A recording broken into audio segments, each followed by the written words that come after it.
Hello. Am I audible? Yes, Monalisa, you are? Okay, so you were there already. Yeah, A very on good time. afternoon to everyone, and welcome to the second day of our lecture on Tennessee Williams's The Glass Menagerie. I hope you had a wonderful session yesterday, and I hope you have benefited a lot from it. And today is a continuation of the same lecture. So without wasting much of our time, I'd like to request Nandini Choudhury ma'am to please start her presentation for today. Okay, thank you, Mona Lisa. And okay, students, I hope you benefited from whatever, the discussion that we had yesterday. And yes, I'm thankful once again to the organizers for giving me this, 2 days time, to present my lecture on Tennessee Williams, The Glass Menagerie. So, okay, to very briefly go through whatever, a kind of recap that we had done yesterday. Yesterday, of course, we looked at the issues of, I talked briefly on the plot, a little bit about the significance of the title, and then, of course, the two important themes. One is, of course, the family, disintegration of the family, and secondly, the conflict between illusion and reality that all the major characters go through. And then I also talked a little bit about the background of the play. Now, students, I'd like to tell you something here that when you're doing with these different literatures, American, Indian English, perhaps in future you'll be doing Canadian, right? Afro-American, which is again part of American literature, of course, and the various, Commonwealth literature, Japanese, Chinese, whatever. Now, the thing is that most of these literatures are written in English, right?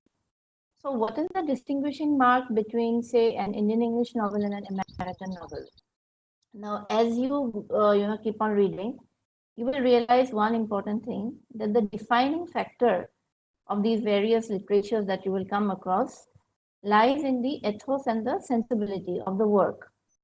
Okay, so that is why I was telling you yesterday that the background is important in the sense that no literature exists in vacuum, and the author usually places his fictional work in a particular space and a particular time, and that defines a particular literature. Okay, so yesterday when I talked to you about, say, the Great Depression, so immediately, when you read a text like that, you can't realize that yes, this is American literature. When you're reading a book by, say, again, going back to R.K. Narayan, you come across, idlis and dosas and, such things, which immediately place you in the Indian context. And when you are doing, the Afro-Americans, you'll be doing Beloved, I believe.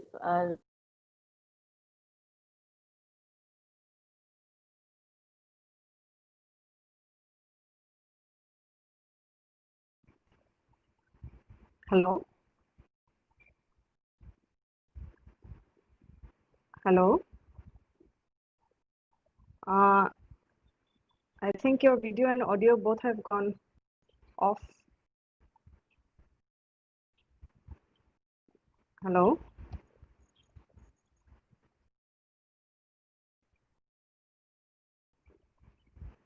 Yeah, can you hear me? Hello? Participants, can you hear me? Am I audible? Yes, ma'am. Okay, I think we have lost connectivity with ma'am.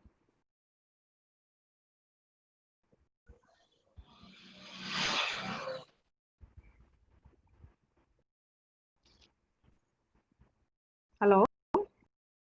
Nandini ma'am, are you there?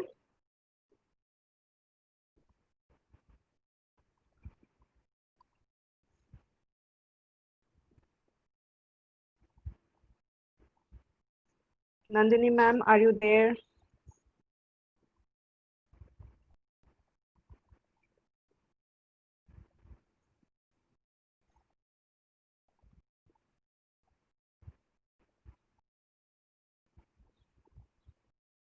Okay, so there might be some problem from her end. Let's just wait for some time.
Let's just wait for her to reconnect.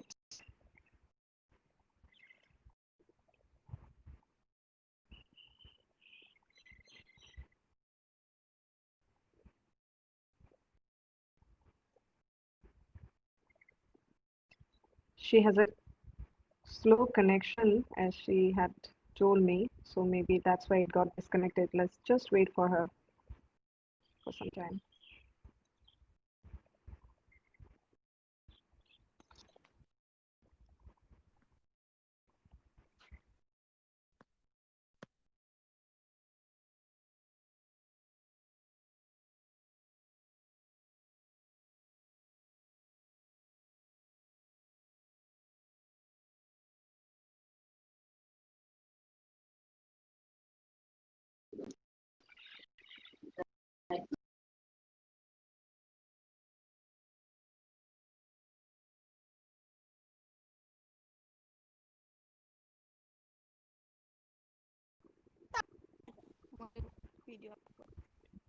Hello?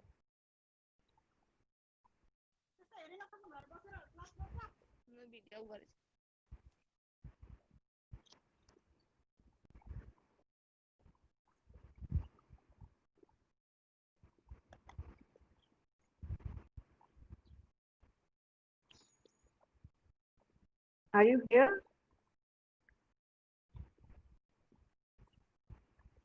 Hello? Are you here? Yeah, Nandini ma'am? yeah. Yes? Yeah. So I hope you can see me and hear me. Yes, now we can see you and hear you. Okay, okay. So this is the new Finally. normal, and it's Yeah, difficult getting used to it. yeah, that's So true. yeah, anyway, that was a technical error. So well, continuing with what I had said, that I was talking about how you make a distinction between the literatures of the world, when which the right is a common one, that is English. So like I said, when you read a book and the ethos and the sensibility that come across you as a reader, that gives you the feel of that particular literature. So in American literature, there are certain aspects that you will find reflection in when you look at the various, socio-cultural events that took place in America, and these are reflected in the works of the great writers. So in the text, in this particular play, The Glass Menagerie by Tennessee Williams, we come across the Great Depression in the 1930s that led to the economic slump. And this is the reason, this is one of the factors that lead to, you can say, the disintegration of this family. They're struggling against poverty, they're struggling against certain economic pressures. And the great divide between the North and the South. This is also a perpetual theme that most American literature writers deal with. Then, of course, I will not go into the other aspects because that is not part of this text. Yes, we will go into racism. We will look into it from the perspective of Amanda when we discuss her character, okay? Because that comes in a very subtle manner, but it is surely there, okay? So racism, as you know, is a very ugly aspect of our society, and it's very much there. I'm sure all of you are aware of what is happening across the world. Just 1.5 months, 2 months ago, even while the pandemic is going on, there was this very big unrest in America because of this very ugly aspect, okay, that is racism. So we'll go to that when I discuss the character of Amanda. So okay, that was a very brief recap of the what we had done earlier in my earlier class. Now, today, let me take up three other important aspects of the play. First, we'll look at the symbolism.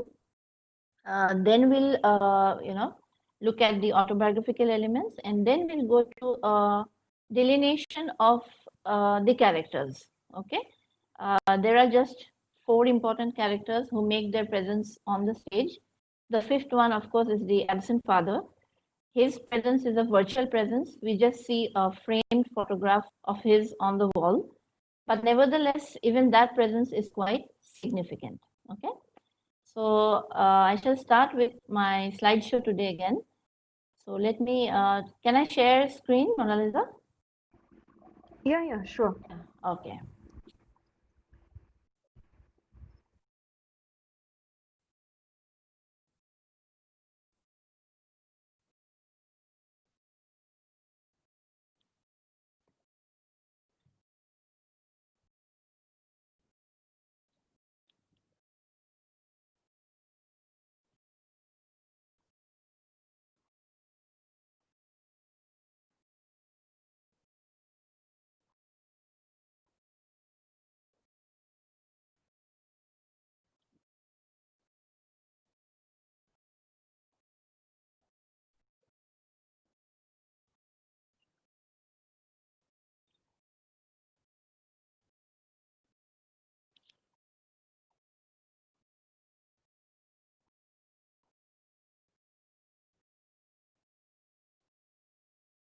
Okay, is it visible now, Mona Lisa? Hello? Yes. Hello? Yes. Is it Yes. visible? Okay. Yes, it's Okay. visible. Yeah. Okay. So, okay. So, dear students, this is something that we have already done yesterday. So, I'm just going through this very quickly. Okay. Now we start with the symbols, the figures, and the metaphors today. All right. So I hope most of you have gone home and done your homework. I remember, Mona Lisa ma'am telling you all that. Read the text, and I hope you have done that, because now we are getting into the text. Okay, we are going into some of the important aspects of the text, and unless you read the text, it's actually very difficult to place them. So I hope you have done your homework, at least some of you. And well, without delay, we go to the figures now and the symbols. Okay. So the first one, the major one, of course, is the glass menagerie. And this is something that I talked about, in my earlier lecture.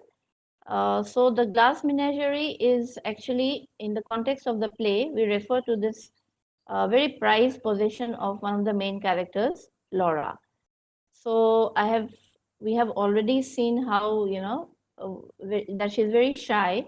She is an introvert, and her whole life, her whole life is centered around three important things: the glass menagerie. Then she has this old, record players. She listens to music, and the third is a yearbook. Okay, where she has collected, some very important, significant photographs of her high school. And that is something that she keeps very carefully. Okay, so the glass menagerie, as I've said, is very important, is one of the major symbols of the book. And the key word is glass here. So you must have seen the packets, you must have seen the parcels that come with glass. What is usually written there? Fragile, delicate, handle with care. So in a way, we all know, because of the disability, physical disability that this girl, Laura, suffers from, uh, she is very shy and she has terribly weak nerves. So she is compared to glass. Okay. So that much I think I made, we talked about it yesterday, so I will not go into more details. Yes, it is a reference directly to Laura. So this means that this is a play about Laura, her shortcomings, her difficulties, and the way she faces the world. Then I move to the next one, the glass unicorn. Okay, among the different figurines, she has this big collection of wild animals, and among those figurines, the glass unicorn is her favorite. So in a way, she is the unicorn. Now, unicorn, as I've said, I believe I said this last in my earlier lecture also. Unicorn is a mythical creature, a creature that belonged to the distant past. It's like a horse, but it has a horn. Okay, so this makes him very distinct from the other animals. So Laura's shyness, her introvert nature, makes her different from the other girls of her age. So there is something very peculiar about her.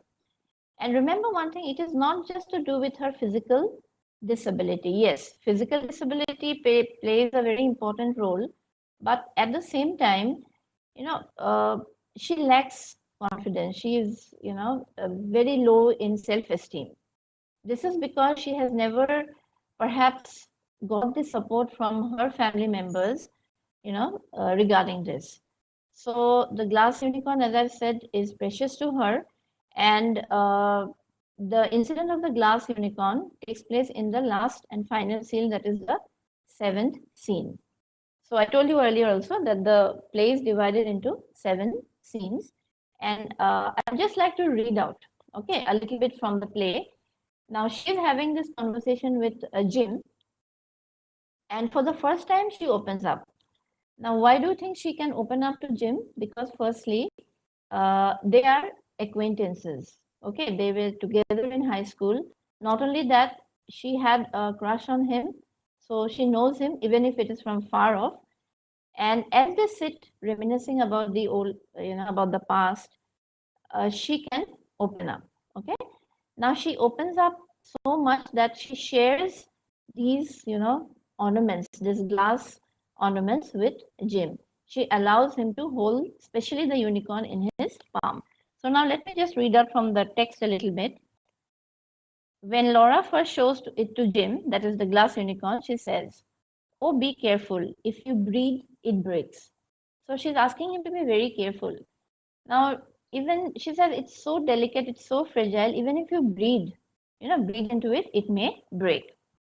Then she says, "Go on, I trust you with it." Okay, and she places the unicorn in his palm. There now, you're holding him gently. So she's saying, yes, you're holding him correctly. Okay, hold him over the light. He loves the light. You see how the light shines through him. So she's very excited. She's saying, yes, hold it in this position so that the light shines through him. So symbolically, if we interpret this, what is she trying to say?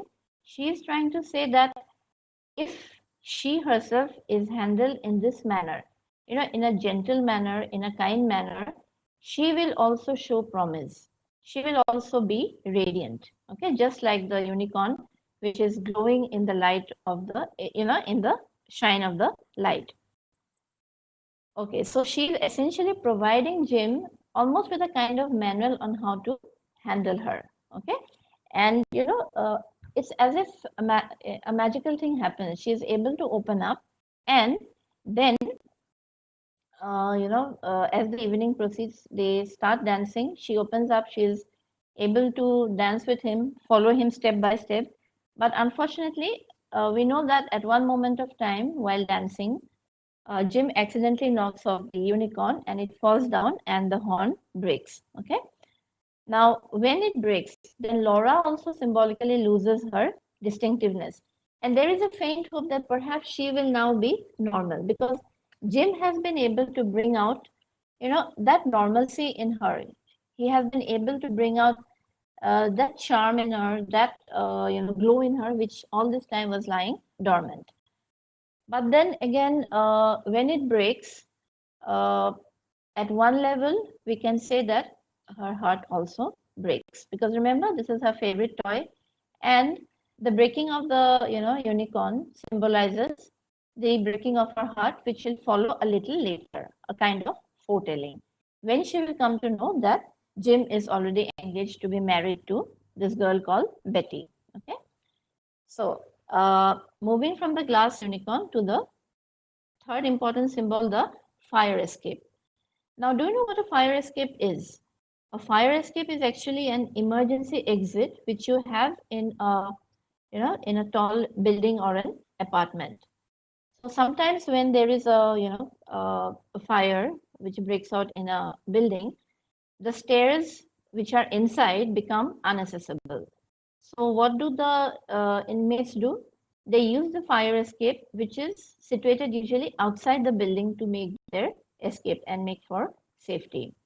Now, in the play, the fire escape is a very physical, important symbol. It's a physical symbol. And we find that it is Tom who uses this fire symbol, this fire escape most frequently. Okay, so he goes to the, when he delivers his monologues. Okay, for example, he stands on the fire escape He smokes there when he needs the feel for a cigarette. He goes there and smokes there. So in a way, this symbolizes that someday he is going to escape from the confines of his home. Okay, so he's looking for an escape. He's looking for an escape from the drudgery and the monotony of everyday life, of working in a position of which he is not at all happy. He is a creative writer and he needs a particular atmosphere which he does not get in his home. So ultimately, as we know, he abandons his mother and Laura and makes his escape. So this is a very important symbol in terms of the fact that ultimately Tom is going to escape, make his escape. Okay. Now the fire escape, interestingly, for Laura, again represents something else. Now, in an incident, her mother tells her that she has to go out to buy butter. Now, she goes out through the fire escape and she stumbles. She almost falls down, and Tom has to go and rescue her. So, what does this symbolize? That for her, escape means an escape from the outer world. Okay, she is happy in her own inner world within the confines of the house, and she has no desire to go out. Okay, so we find that at some level or the other, both these characters are looking for a kind of escape. Tom, through escaping the narrow confines of the house, and for Laura, it is an escape from the outer world. She's content to live inside the house. And what does escape mean for Amanda? For Amanda, escape from this, very dreary kind of life, a woman who has been abandoned by her husband, a life which holds no promise for her. For her, escape means reminiscing about the past, going back to the past and remembering those days of glory as a southern belle who had 17 gentlemen callers who wanted to marry her. Okay, so the fire escape symbolically represents the need for escape of these three important characters. Now, blue roses. Okay, in my last session, there was a question on blue roses. So, blue roses is actually a nickname which Jim has given to Laura. And yes, blue roses is again something which is very unique. I mean, none of us we have seen a blue rose as yet. So this again points out to the fact that Laura is very different. Okay. Now the typewriter. So this is again one of the symbols. Remember that Laura is enrolled by her mother in a business school, and she's sent there to learn shorthand and typing. Now she is unable to take the pressures of giving a test. The day she has a test, she cannot type properly, her hands shake, and she escapes from the school forever. She roams around the streets, instead of going back to the school. So the typewriter for her is an instrument of grief. It's an instrument that brings much anguish to her. And it is something that she can never reconcile herself to. Now, what does typewriter, the symbol of typewriter, mean for for Tom? It is a way of escape, because remember, he is a potential writer, and the only way he can escape the drudgery of this life is through writing. So what is negative for Laura, in the case of Tom, it turns out to be a very positive symbol, because it is through the typewriter that he can express his creative outpourings. And again, for Amanda, the typewriter is an instrument which carries a lot of negativity for her, because it reminds her of her daughter's failure in the business school. And at the same time, she also knows that it is the typewriter which distracts Tom from, doing his job properly in the shoe factory. So for Amanda, it's almost an instrument that she literally hates. Okay. Now the movies. Remember, these are the movies, music. These are minor symbols, but nevertheless, they do have their significance. So the movies. Now, when you talk about the movies, it's a motion picture. It is somewhere you can lose yourself in. And we come to know that Tom has this habit of disappearing almost every night to the movies. So in essence, what is he trying to do? Again, we can say that the movies is a means of escape. But then Tom also realizes that this is a very temporary escape. And if he has to live his life, he has to find a permanent solution. Okay. Okay, music. Now, music in the play is very much part of the stage directions. In most of the scenes, if you have read the text carefully, do read it carefully, you will find that almost every scene is accompanied by music. And music in the context of the characters, for instance, for Laura, is something that she has inherited from her father, the absent father, because he had left the record player and she enjoys listening to music. Music is also something that carries a lot of charm for her because she remembers the time when Jim used to sing in school and she would look really forward to these occasions. Okay. Then, of course, the framed picture of the smiling father, the virtual presence that I had talked about. So this is a symbol which again carries both sweet memories as well as bitter memories for the family. Now, sweet memories because of the past days when life was a little easy for the Wingfield family because the father was the bread earner, and bitter because now they realize the difference between the past and the present. Okay. So very briefly, this is about the symbols and the figures. Okay. Now let us go to the next slide, next aspect. So the autobiographical and personal elements. Now before I go to explaining these points, let me very briefly go to the biographical details like I had promised in my first session that let me give you a brief idea about the biological details and then we will try to frame it with the characters of the play and the general setting. Now, it is interesting that Tennessee Williams is actually the pen name, okay, pen name of the author whose actual name was Thomas Lanier Williams. So Thomas, I think all of you know, the nickname of Thomas is Tom. The shortened form of Thomas is Tom. So immediately we see the parallel here, the author's parallel here that Tom is the use of the first name Tom in the play. Again brings this, subtle autobiographical, not even subtle, it's very blatant autobiographical element. Okay. Now, Thomas Lanier Williams, which is his real name, was, born in the South, as I've said, and his father was a traveling salesman. So the family lived with the maternal grandparents, that is with his mother's parents in the South. And they got used to living in this very beautiful surroundings of the South. It was a rural landscape, lot of, empty spaces.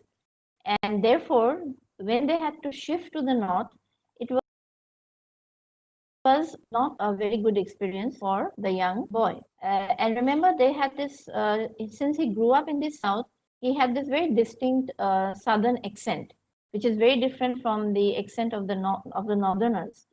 And therefore, in school, we come to know that he was ridiculed by his peers. And most of the time, he would not go to school because of this. So adjustment was a big problem, not only for Tom, but also for Amanda, as we already know. Okay. So now when they came over here, they were three siblings. Okay. Tom is the middle one. He had an elder sister. Okay. Elder sister named Rose. And she, of course, is the prototype of Laura. Okay. Now we'll go to that later, of course. Now, Tom's experiences of his adulthood in St. Louis, Missouri, in the town of Missouri, is what is reflected in the play also. So, like I said, because of financial problems, because of, because of the economic slum, they had to shift to a very cramped, tiny apartment in St. Louis, Missouri. And the Wingfield apartment is very, very similar to the one that Tom actually lived, that is Thomas actually lived in. Okay. And his first-hand experience of the pettiness and degradation of lower middle class experience gets reflected very clearly in the play. Okay. So other minor events also have have a great bearing. For instance, though he was studying in the university in Missouri, he had to leave the university and join this shoe warehouse. Okay, and we know that Tom in the play also works in a shoe warehouse. And in real life also, he was an aspiring writer. Here also, he desires to be a writer. Okay, so I think we can safely say that there are a lot of parallels that we find between the character of Tom and that Tom, that is Thomas Lanier, and Tom of the Glass Menagerie. Then we go to the character of Amanda, that is Tom's mother, and that is also drawn heavily from his own mother, that is Edwina Dakin Williams. So like I said, she was brought up in the culture of South America, and it was a very different culture. So even she had problems adjusting here, and these problems are seen in the frustration that she vents out with her children. Okay, so first of all, the culture of the Southern America was a gentle culture, whereas her husband, that is Cornelius Williams, in reality was a heavy drunkard. He drank very heavily, and this was a major cause of fight between the two of them. And in real life, incidentally, the father does not abandon the family. Okay, but we come to know from the biography of Tennessee Williams that there were violent fights between the mother and the father, and this resulted in Edwina getting more and more aggressive with her children. So not everything is, of course, autobiographical. There are some fictional elements, and this is one of them. That in real life, their father did not actually abandon them, but she was not happy. She was not satisfied with her husband. Okay, and her reminiscence of the past, of course, similar with the reminiscence of Amanda.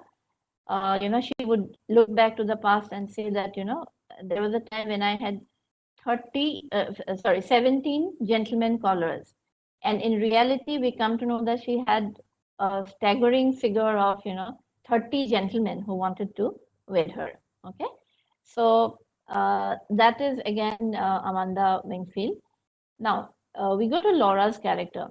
Laura's character too is based on Williams's elder sister Rose. Okay, and this memory of his sister, in fact, occupies the paramount importance in the play. Now,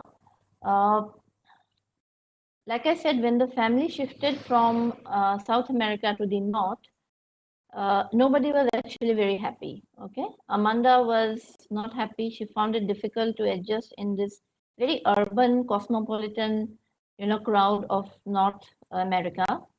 And it was also during this time that Williams's elder sister Rose, okay, she began to have developed mental problems. Okay, so there again we see a difference in real life and in the fiction. In fiction, Laura is simply a physical cripple. Okay, she has a physical disability. She walks with a limp. She cannot walk properly. But in action life, Williams's elder sister Rose actually was a patient of schizophrenia. Now, schizophrenia is actually a mental disease. It's a serious mental disease where the patient starts confusing the real with the imaginary, and they start doing, weird, strange things. So it is actually a disease of the mind, which, if treated properly, can be cured. Now, Tennessee Williams probably wanted to spare the embarrassment of informing to the whole world that his sister was a, schizophrenia. She was a mental patient, and that is why in the play he does not bring in this aspect. He simply brings in another aspect, which is the physical disability. But what is important here is, the parallel, when we talk about the parallel, the mental agony that Tom suffers in the play is almost similar to the mental agony that Tennessee Williams, suffered in real life. Now, I'll show you how.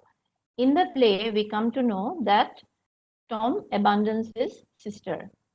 And though he goes away, he cannot forget her memory.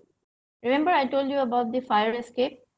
Ironically, though he escapes from the confines of the house, he is not actually free. He is not free from the memory of his beloved sister. He is constantly assailed by these guilt feelings, he doesn't know what happened to her, and he believes that he should have been there to take care of her. So this guilt feeling remains with him throughout his entire life.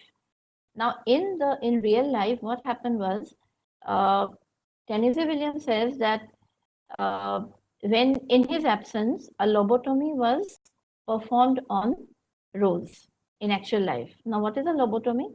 A lobotomy is actually a surgery by which certain nerves in the brain is removed, because it is felt that by doing so, the excess emotion is removed and the patient will get well. But this is actually not medically very valid, and nowadays lobotomy is totally banned. So Tennessee Williams, or Thomas Lanier Williams, felt very guilty because he was not there when lobotomy was performed on his beloved sister. And he says that at the moment when he should have been by her side, he was not there because he was busy making his career as a writer. He was busy finding publishers to publish his works and so on. So in a way, though in the play, remember, he abandons her physically. He leaves them and he goes away. In real life, it is abandonment of a different kind.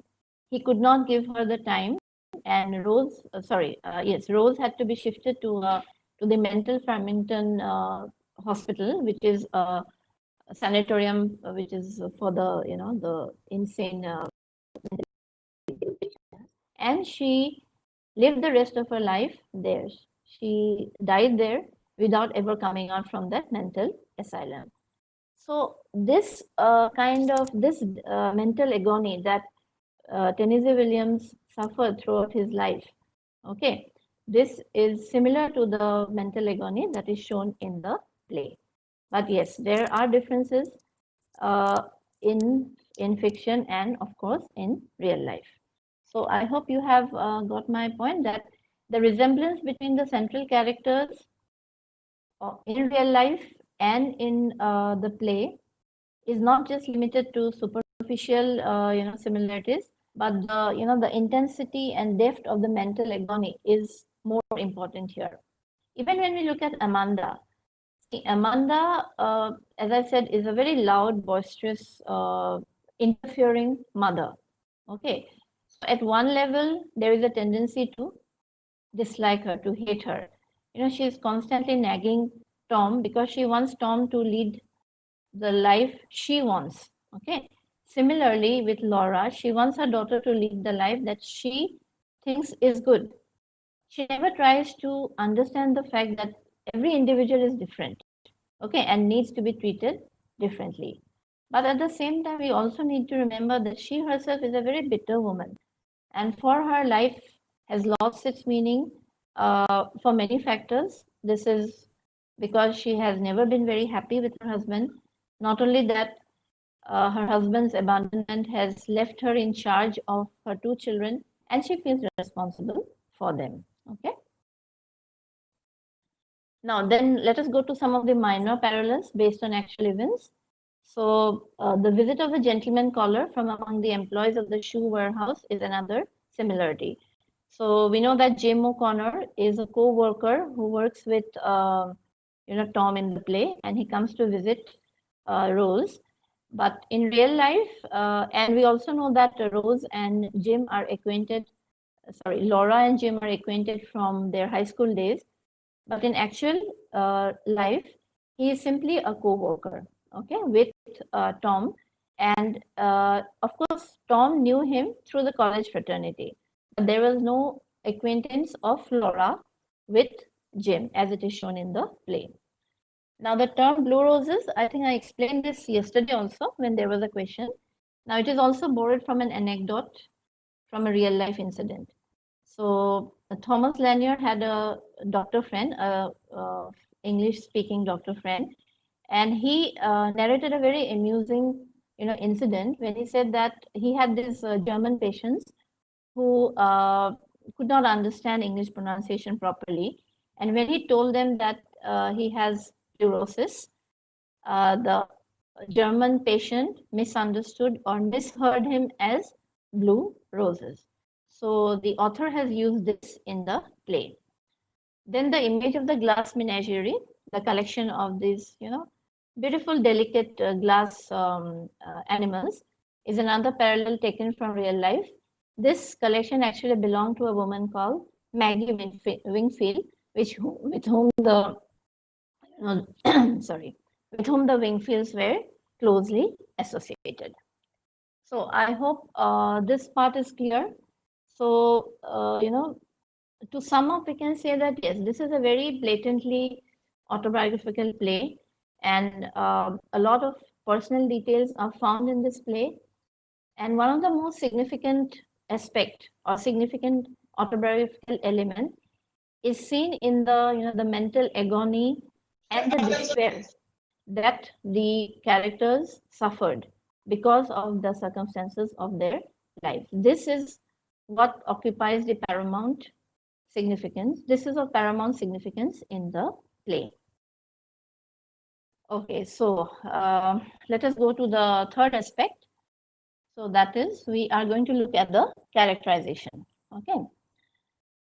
Now, going to the characterization, first of all, let us take up Tom Wingfield. I've already said how Tom is a clear, parallel of the author, that is Thomas Lanier Williams.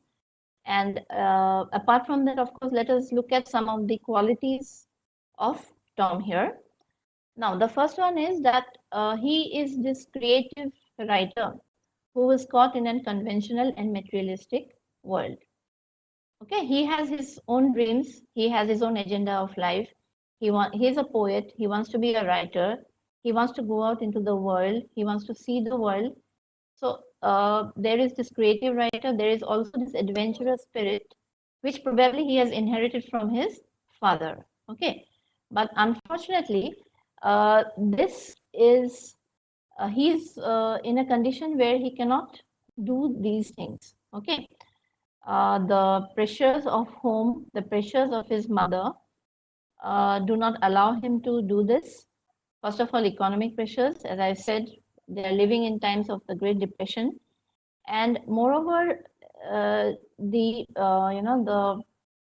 his mother. Okay, his mother, as I said, no doubt she is a concerned mother, but at the same time, she cannot understand that her children are different and they have different needs. So in an incident, we know that he loves to read. D.H. Lawrence happens to be one of his favorite author, and he has borrowed, some novels from the library, which Amanda considers as filth. Okay, and she returns this book to the library. She says, "I do not know why you're reading such stuff." Then Tom realizes that somebody who cannot understand D.H. Lawrence will never be able to understand his creative genius. Okay, so he decides that he has to do something about his life. Okay, so in this materialistic world, there are two things that he does. One is he tries to escape from this by going to the movies. As I said, he smokes a lot. He also drinks a lot. Okay, but then ultimately he realizes that these are just temporary relief, and he has to find a permanent solution. Okay, then grounded in the reality. So what kind of reality are we talking about? The reality of the situation, particularly in reference to his sister, Laura. So he realizes very well that Laura is not somebody with just this lame leg. She has a lot of inferiority complex within her, okay, and which will not allow her to lead perhaps a normal life, okay.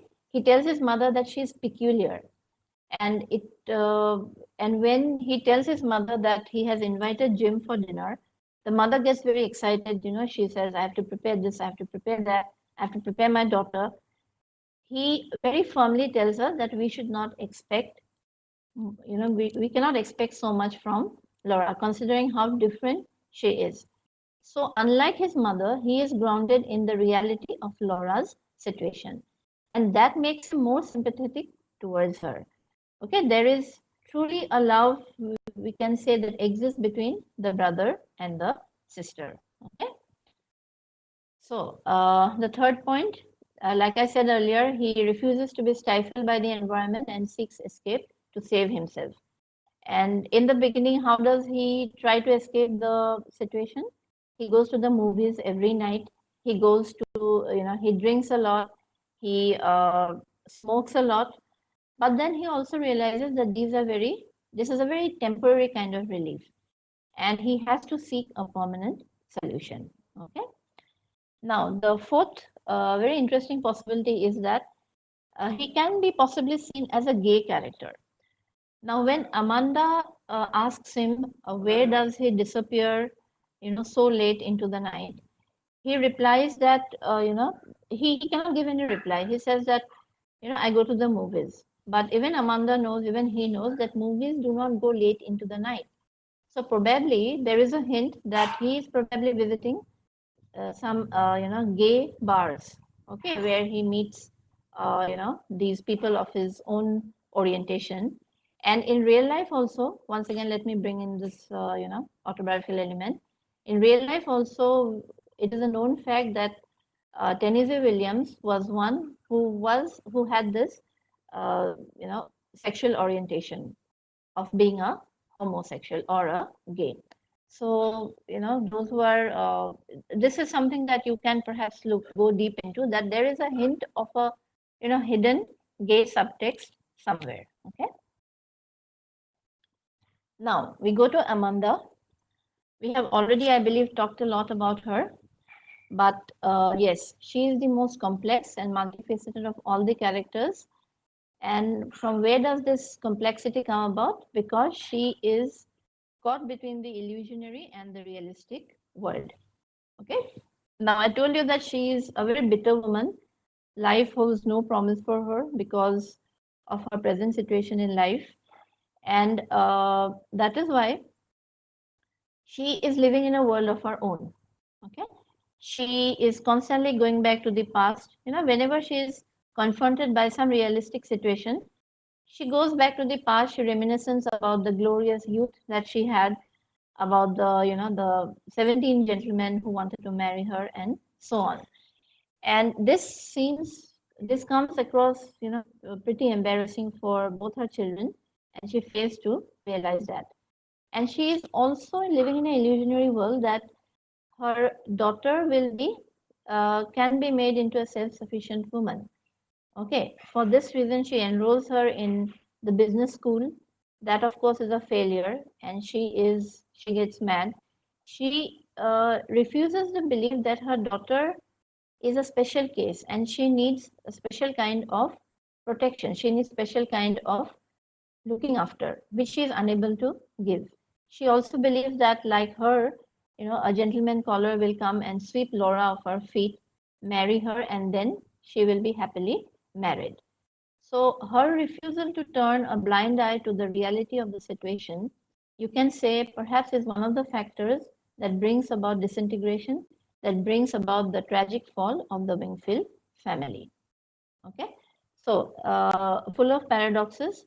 Yes, like I said, at times, paradoxes in the sense that she's a bundle of contradictions. She's a loving mother, as I've said. She is fiercely protective about her children, but at the same time, she does not make any effort to understand them, to understand their special needs. She cannot understand Tom. She cannot give him an ambience where he can think as an author, write as a poet. And she's constantly nagging him trying to, find faults with whatever he's doing, what he's reading, what he's eating, how he is eating, and so on.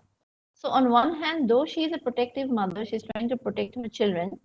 At the same time, we can say that, uh, she is not doing it in the right manner. Okay, so that is what is full of paradoxes. Now, strong character who tries to protect her children. Now, let us again go back to the background. I told you that it was the time of the Great Depression. And during this period, many of the men folk, they lost their jobs, unable to cope up with this, unable to support their families. They left and abandoned their families. So it was here that the women stepped in. And we have, a lot of such of examples of women holding the family together. And whatever faults Amanda may have, it is to her credit that even after the father has abandoned the family, at least she is trying to hold it in place, though she does it in the wrong manner. Okay. Then, of course, exhibits typical suddenness, including a racist attitude. So, in one of the, giving an example from the play, she tells her daughter that let us play. Okay, she indulges in this playing of her past life with her daughter, and she says, I will be the lady of the house and you be the darky. Now, who is the darky? Darky refers to the black slaves. Okay. Now, nigger is another word that she uses in the play.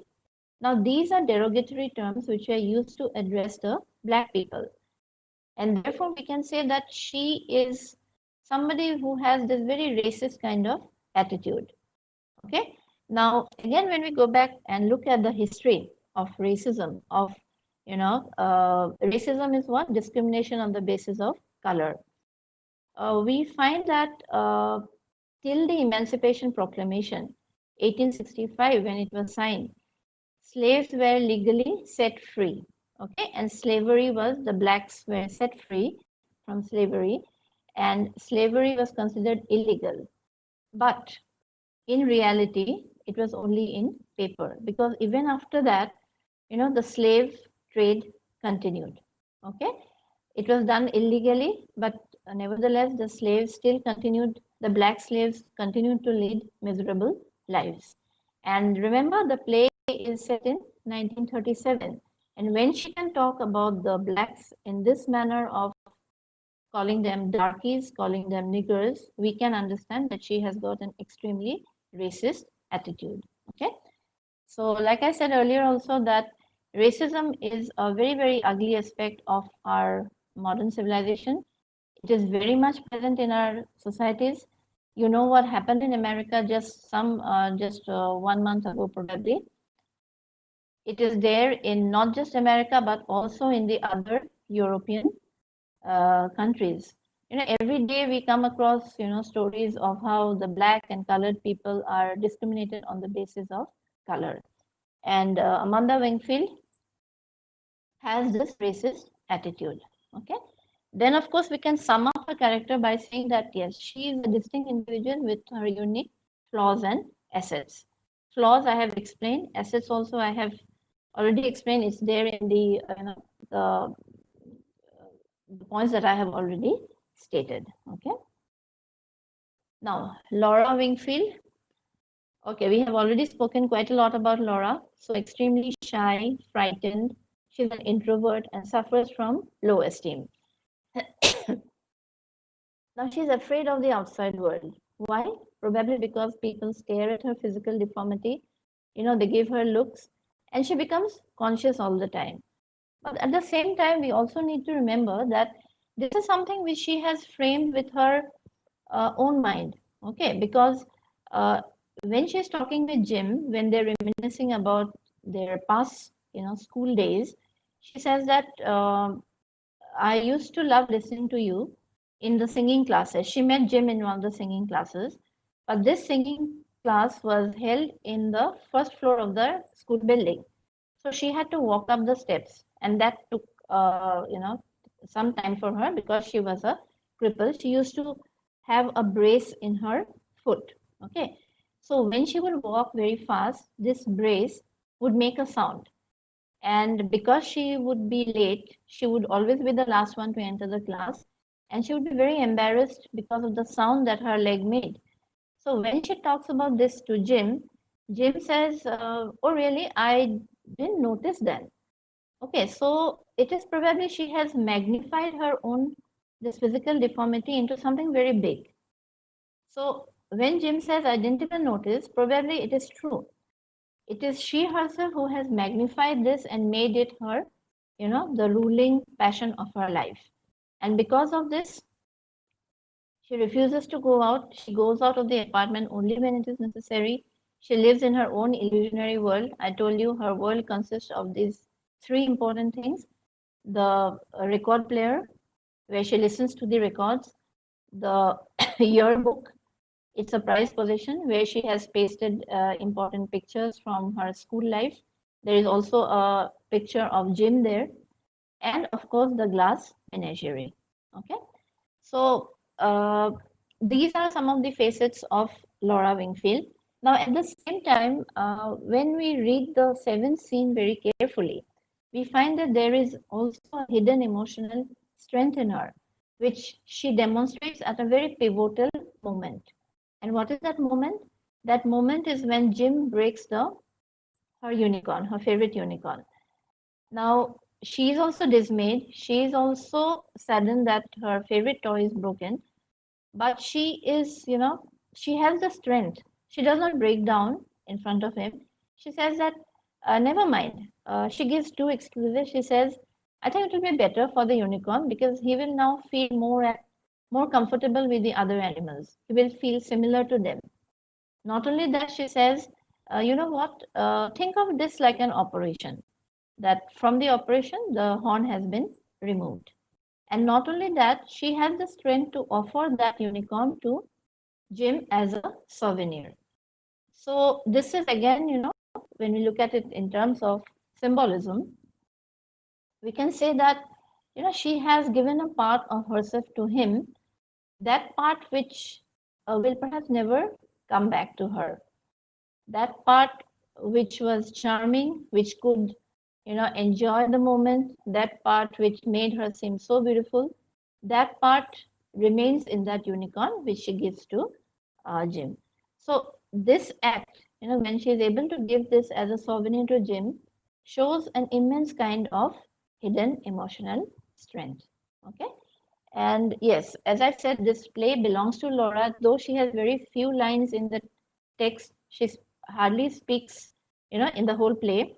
But we understand the Glass Menagerie as Laura Wingfield's play. Okay, then the other two minor characters, not very minor, of course. Jim O'Connor. Jim O'Connor is, of course, this, kind, sensitive, almost a superstar, for Laura, who is a gentleman caller. Now, his specialty is that he comes from the world of normality. He's very normal compared to the other characters. Okay. Now, he can, because he's normal, he cannot understand Tom's dreams. Okay. He cannot understand why Tom is dissatisfied. He is happy living in the, doing the mundane activities of life. He functions according to social conventions. He is probably looking for a rise in his career as as a worker in the shoe factory. He will probably get married to this very sensible girl called Betty and lead a life of domestic bliss with her. And therefore, he can be seen as a total contrast with the members of the Wingfield family. Okay. Of course, his significance in the play, the dramatic significance of Jim Connor lies in the fact that he acts as a catalyst. Okay, acts as a catalyst. He brings the play to the final climax, to a final close. Okay, with the scene with Laura. Okay, and then last, of course, he is decent and good and tries to do the right thing. What is the right thing in this context? The right thing is his attempts to bring Laura out of the shell. When he realizes that she is the same Laura of his school, it is easy for him to reminiscence about the past days And while they're reminiscing about the past, Laura is able to come out from her shell. Okay, she glows, she is radiant with an inner glow, and she can almost feel happy. She is happy, she is contented, she is, perhaps there is promise of a new life with Jim. But then remember, he's trying to do the right thing. So even after they have they share this passionate kiss, he realizes he has to do the right thing, and he tells her about his engagement. Okay, so this actually again brings about the irony, the tragic irony of the whole situation. Okay, then we go to the fifth virtual character, as I've said, virtual presence, that is the absent father, Mr. Wingfield. So physically he is not there, but virtually he is very much there with this huge photograph of his, which is hung on the wall. Okay, now this symbol is very important in terms of Tom, because somewhere deep down, Tom identifies himself with his father. He says that he talks about being a man, and he says, a man is always a hunter. Okay, he's an explorer. And he tells his mother that someday I'm going to go away like my father. He threatens her. And Amanda's frustration is also because she realizes that she probably married the wrong man. Her married life was not at all happy, and the final blow to the coffin, the final nail in the coffin, was the fact that he abandoned her with 2 children. Okay, so Mr. Wingfield, though physically he is absent throughout the play, nevertheless he is important as a virtual presence. Okay, so I hope the characterization is clear. We have to say this way that these characters, none of them are villains, none of them are actually victims also. They had the potential to overcome their frustrations, to overcome their inhibitions, but that does not happen. And therein lies the tragic situation of the play. So, thank you. I hope I could make myself clear, and I hope that this was a fruitful session for everyone. Yes. Thank you so much. Maybe we can quickly take up some questions. Yes, participants, you can unmute yourself, and if you have any queries, you can interact with ma'am.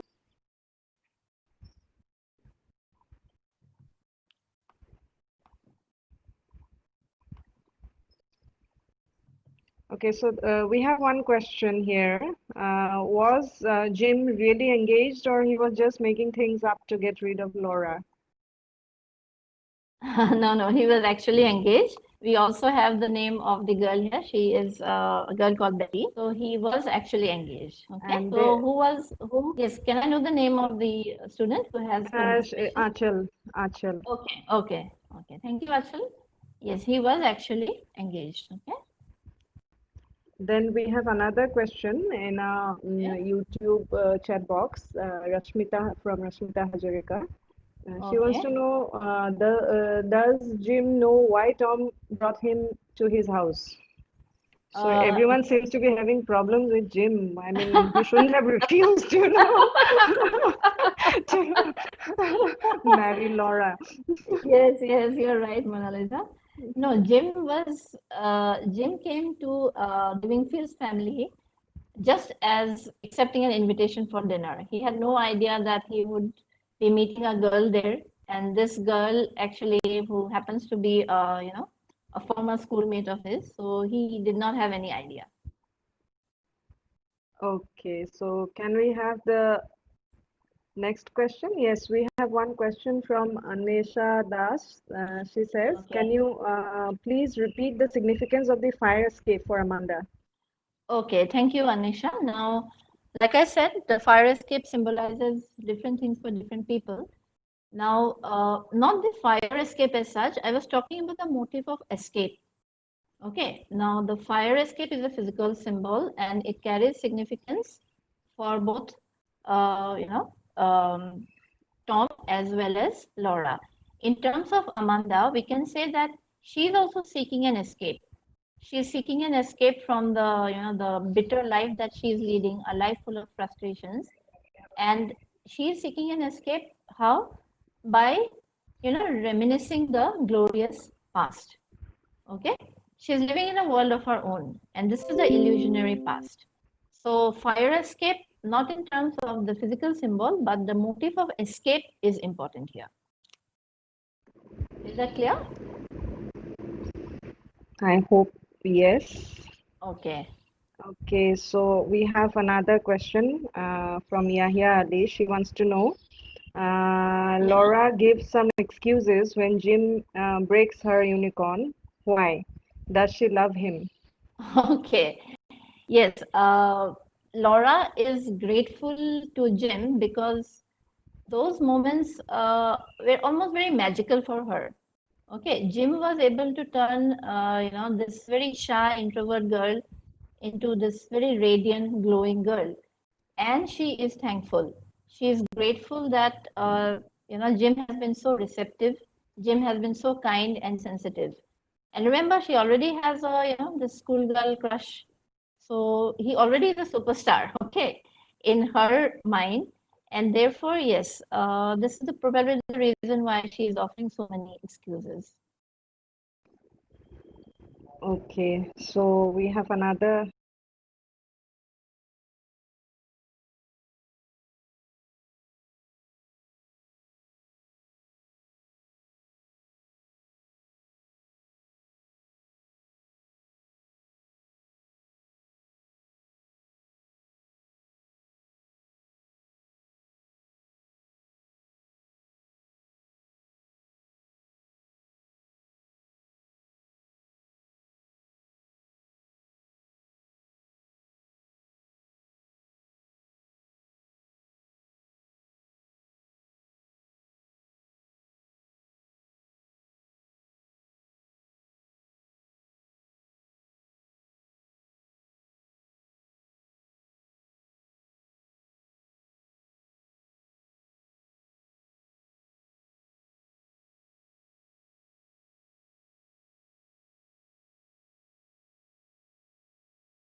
Yeah, once she says, can you please explain about Mr. Winkle? Okay, the absent father, you mean? Absent father, yeah, right. Okay. Okay, now, like I said, he exists as a virtual presence, and his presence is important, say from the perspective of these two important major characters, Amanda. So, like I said, she is not happy with her marriage, and this picture of uh, her husband, which is hanging on the wall, probably reminds her all the time of this mistake that she has made, reminds her of the frustrations, reminds her of the bitterness that she is facing in her life now. So, in a way, probably she blames this man for all the miseries of her life. Now, for Tom again, this picture, remember it is specified that the father is smiling. So Tom probably realizes that if he also, moves into the world like his father, he would get a beautiful life. So somewhere, though he hates his father also because of what he has done to them, in a way, he also idealizes his father. He wants to become like him. Okay, and this is what he ultimately does. But the irony of the situation is that he is not happy because the memories of his sister continue to haunt him throughout his life. Okay, I hope that is clear. Yeah, and yes, we had a lively interaction, and I think we can wind up today's session now. Okay. So thank you so much for your stimulating lecture on the class menagerie, and we are sure the students would immensely benefit from your lectures, and it would be very much helpful for their semester course. It was a wonderful session, in fact, and we from the Department of English want to sincerely thank you for your valuable speech and your valuable time, for your valuable contribution, in fact, to the students.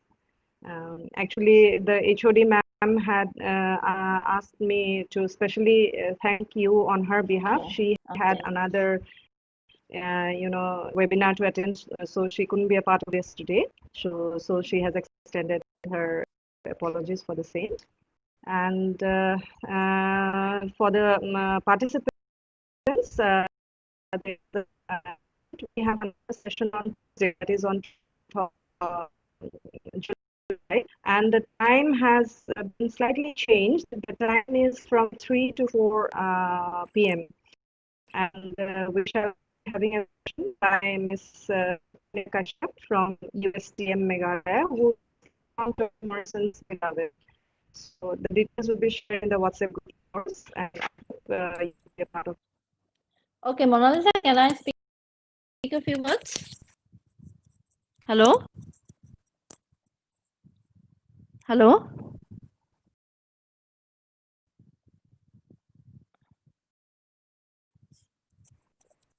Hello, Mona Lisa, can I speak a few words? Hello? Hello? Yeah, Mona Lisa, just a few words. Yeah. Oh, Yeah, I have another request to make. Can you please share your PPT so that you Okay. the students can just take some help Yeah. from there. Yeah. Okay, so well, I'm not very good at these technical matters. No, you can just forward it. I think you are a part of the WhatsApp group. You are there in the WhatsApp group.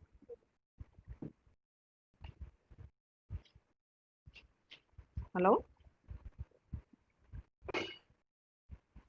Hello? Can you hear me? Hello? Hello? Hello, Mona Lisa. Yes. Can Yeah, I can you put hear it me? I can put it in the WhatsApp group, I believe. Yes. Okay, then everyone will have access to that. Yeah. Okay, and just a few words. Thank you, Mona Lisa, and the Department of English, JDSG College, Bukakhat, for having me here. And I congratulate you all for taking this very, very commendable step, for the benefit of the student community. So thank you once again, and hope to see all of you maybe at a later date at a future time. Thank you. We hope to see you again soon with us. And Okay. it was absolutely our pleasure having you here with us. Thank you so much. Yeah, thank you. Thank you. Bye-bye. Bye bye.